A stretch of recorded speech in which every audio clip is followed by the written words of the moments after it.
जय शाह ने इंडिया के पाकिस्तान आने पर चुप का दरवाजा तोड़ा। बेन स्टोक्स चल रहा खूनियों पे जो लगता था जंगी घोड़ा। क्या पाकिस्तान के साथ टेस्ट सीरीज के लिए उसने इंग्लैंड का साथ छोड़ा। 3D मॉडल है तैयार, स्टेडियम बन रहे लग्जरी, पर सबर तो करो थोड़ा। आपके हमारे the one and only Ben Stokes injured हो गया यार। बहुत बुरा हुआ यार। एज अ क्रिकेट फैन तो सच में बुरा लग रहा है, लेकिन ये हमें मारता है यार बहुत ज्यादा। और अगले महीने इनके साथ हमारी सीरीज भी है, तो इसलिए थोड़ा सा वो, अगर ये उसमें नहीं आता तो फिर साडी जान छुट्टी अल्लाह मियां। स्टोक दी हो गई छुट्टी अल्लाह मियां। और ना सीरियस नोट देखा जाए तो ये ऐसा क्रिकेटर है ना जिसको हर फैन देखना चाहता है। जब ये ग्राउंड में आता तो ऐसा जवान मर्दों की तरह ताड़ ताड़ ताड़ जैसे पुराने शाह सवार लड़ते ना, तलवार निकाल के। नो किसी का डर नहीं, किसी का खौफ नहीं, मर जाऊंगा मिट जाऊंगा, किसी को छोड़ूंगा नहीं, इतनी दलेरी के साथ खेलता है। लेकिन उसका मतलब ये नहीं है कि तू हमें वर्ल्ड कप के फाइनल भी हराए। फाइनल वाले दिन भी ये मुस्कुराता था, बालें रोक रोक के। इसको पता था मैं ले जाऊंगा वर्ल्ड कप फाइनल। तब पाकिस्तानी ऐसे ही बेचारे सड़ रहे थे। और पाकिस्तानियों के अंदर एक ही स्पेशल चीज है, और कुछ हो ना हो, बद्दुआ ऐसी कड़क देते हैं ना कुछ लोग। वो इन्हीं में से किसी की बद्दुआएं तो जो तब की चल रही है साथ साथ। अभी भी तो इंजर्ड होता फिर रहा है बेचारा। ये बेचारा इतना कंप्रोमाइज करता है कि लीग्स नहीं खेलता इतनी ज्यादा, और हत्ता कि इसने वर्ल्ड कप भी नहीं खेला जानबूझ करके। मैं कहीं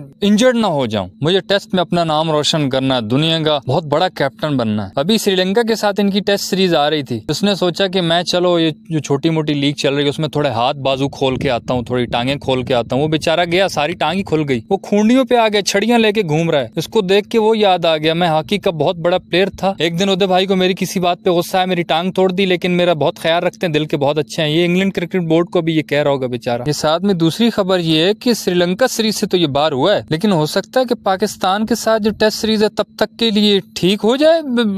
ठीक कैसे हो सकता है? ठीक है, अगर हो भी जाए तो हम लोग डरने वाले थोड़ी हैं हम लोग। बेशक आ जा तू, हम लोग तेरी उंगली पे नाचने वाले बांदर थोड़ी हैं हम लोग। बड़ा आया मैं डराने वाला, अरे देख लेंगे तुझे, लेकिन पेल्ला मत भाई तू प्लीज। ये वाकई बड़ा अजीब कैरेक्टर है यार, इसकी नहीं समझ आती। बाकी दुनिया के कैप्टन होते हैं वो लंबी चौड़ी तकरीरें करते हैं अपनी टीम को मोटिवेट करने के लिए। हम शाह बहादुर शाह जफर से भी पुरानी नस्ल दर नस्ल जीतते आ रहे हैं, हमारी ये परंपरा है, हम कभी नहीं हारेंगे। तो रोशनी से उमंगों से लेकर सूरज की किरणों से लेकर चांद के सितारों तक हम जीतेंगे। सुबह से रात तक तकरीरें करते हैं और आखिर पे मैच हार जाते हैं। लेकिन इस बंदे की कुछ अलग ही साइकी है। मुझे लगता है ये ग्राउंड में ना वो 11 खिलाड़ी जब खड़े होते हैं बस 5-10 सेकंड के लिए, वो कंधे पे, ये बस उसी में आके तकरीर करता होगा 2 सेकंड की, आके बोलता होगा हम सब का मकसद एक ही है, चीक टपाक टमटम। और इसकी टीम वाले भी ऐसे रामी हैं कसम से, वो सारे यही समझते हैं कि ठीक टपाक टमटम बस पे लो। तो भाइयों ऐसा भी नहीं है कि ये पाकिस्तान सीरीज से बाहर हो गया, आ सकता है यहाँ पर। एज अ सच्चा क्रिकेट फैन के हैसियत से देखा जाए तो बिल्कुल इसको देखने को दिल करता है, क्योंकि खिलाड़ी बहुत जबरदस्त है। एक तरफ ये है कि जो अपनी फिटनेस को बरकरार रखने के लिए बेचारा लीग्स छोड़ देता है और उसी डर की वजह से दोबारा फिर से इंजर्ड हो जाता है। दूसरी तरफ एक न्यूजीलैंड वाले जो टॉप प्लेयर्स हैं उनकी खबर आई है कि उन्होंने सेंट्रल कॉन्ट्रैक्ट लेने से इनकार कर दिया, क्योंकि जो प्लेयर सेंट्रल कॉन्ट्रैक्ट साइन करते हैं फिर उनको थल्ले लग के रहना पड़ता है, हर बात माननी पड़ती है, एक आध लीग खेलनी होती है, वही लीग्स का चक्कर, पैसे का चक्कर। वैसे तो दुनिया में बड़े शरीफ कहलाते हैं न्यूजीलैंड वाले, लेकिन पैसे के चक्कर में आके पिघल गए ना।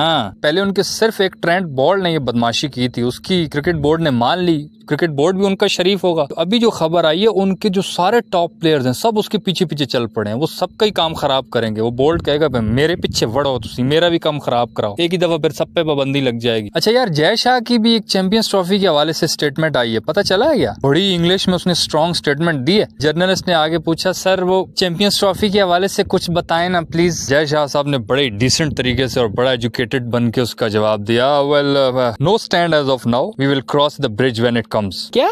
अरे सर कौन सा ब्रिज क्रॉस करने की बात कर रहे हैं? मैं चैंपियन ट्रॉफी की पूछ रहा हूँ सर। अबे ओ बड़बाक, मूली दे के जर्नलिस्ट बनाए बे, हमें इतना मुश्किल अंग्रेजी सीखे जवाब दे। कहता है चैंपियन ट्रॉफी ऊ का ही बात कर ले बे, गाली गलौच पे आ जाएंगे तनी समझ आ जाएगा फिर। ए सेक्रेटरी वाह, ये जो गांजा फूक के अंदर घुसते का बाहर रखा कीजिए, ये जर्नलिस्ट के को कंटाप लगाओ ताकि दिमाग खोल के हमारी बात सुनिए। अरे वो तो ठीक है सर, लेकिन जो आपने इंग्लिश बोली है ना उसमें आप कह रहे हैं क्रॉस द ब्रिज, मतलब आप कोई पुल क्रॉस करने को सोच रहे हैं क्या? सर कैसे करेंगे सर? अगर आप खुदा न खास्ता पुल चढ़ भी गए तो पुल का क्या होगा सर? वो तो टूट जाएगी ना, और वैसे भी आप चढ़ ना सके तो? हाँ तो फिर हाथ पांव धो के तुम्हारे पे चढ़ जाऊंगा। अब जय शाह ने तो बात फिर से घुमा दी है कि जी हमारा कोई स्टैंड नहीं है, टाइम आएगा तो पता चलेगा। वो बेचारा भी ठीक ही कह रहा है क्योंकि गवर्नमेंट में उसका पप्पा है, वो खुद थोड़ी है। इधर जो हमारे स्टेडियम पे धड़ाधड़ काम शुरू हो चुका है। पिंडी का जो 3D मॉडल है वो भी आ चुका है। जो कराची का स्टेडियम है वो भी मजे का है, थोड़ा लग्जरियस टाइप है, लेकिन जो लाहौर स्टेडियम की उन्होंने 3D मॉडल में बिल्डिंग दिखाई है यार, वो मुझे बहुत पसंद आई, लव दिस। लेकिन जो पिंडी का इन्होंने दिखाया ना, वो थोड़ा समझ में नहीं आ रहा भाई। अगर आप पिंडी स्टेडियम की 3D मॉडल को देखोगे ना, यही लगेगा जैसे कराची वाले की छत उतार के इधर लगा दी। इतनी आपकी तारीफें हो रही हैं, आप इतना अच्छा काम कर रहे हैं, तो पिंडी को थोड़ा सा और अच्छा बन सकता था मेरे ख्याल में, पिंडी स्टेडियम। फिर एक और चीज ये लोग चेंज कर रहे हैं, पहले तो नाम था ना जैसे कद्दाफी स्टेडियम हो गया लाहौर वाले का, लेकिन अब वो नाम चेंज होते रहेंगे वक्त के साथ। जिस तरह PSL को स्पॉन्सर किया हुआ HBL ने 5 साल के लिए, तो हर दफा आता है HBL PSL, इस तरह उसी तरह से इसको भी अब स्पॉन्सर किया जाएगा, नाम इसके चेंज होते रहेंगे। जिसके पास माल छाल होगा, बैंकों वाले का होगा HBL स्टेडियम, हर कुछ अरसे के बाद स्टेडियम का नाम चेंज आएगा। कोई बेचारा जो 2 साल पहले आया, वो 2 साल के बाद जाएगा HBL स्टेडियम ढूंढ रहा होगा, लेकिन आगे से नाम उसका असलम करियाना स्टेडियम वो पड़ा होगा। फिर मतलब जिसके पास भी पैसा आएगा वो अपने नाम से स्टेडियम का नाम रख ले।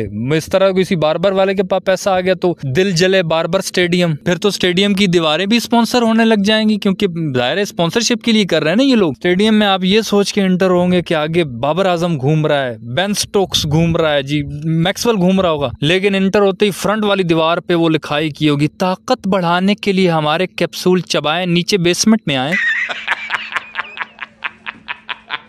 वैसे यारो एक चीज लाजमी जानना चाहूंगा, जो तीनों 3D मॉडल्स हैं, लाहौर, कराची और पिंडी वाला, इसमें आपको कौन सा पसंद आया? प्लीज कमेंट्स में जरूर बताना। इस वीडियो में इतना ही, सही लगे तो यार लाइक कर देना, और यूट्यूब चैनल छक्का मार को सब्सक्राइब करके साथ घंटी को टन करके ऑल पे क्लिक कर देना, ताकि क्रिकेट की दिलचस्प वीडियोस आप तक पहुंचती रहे।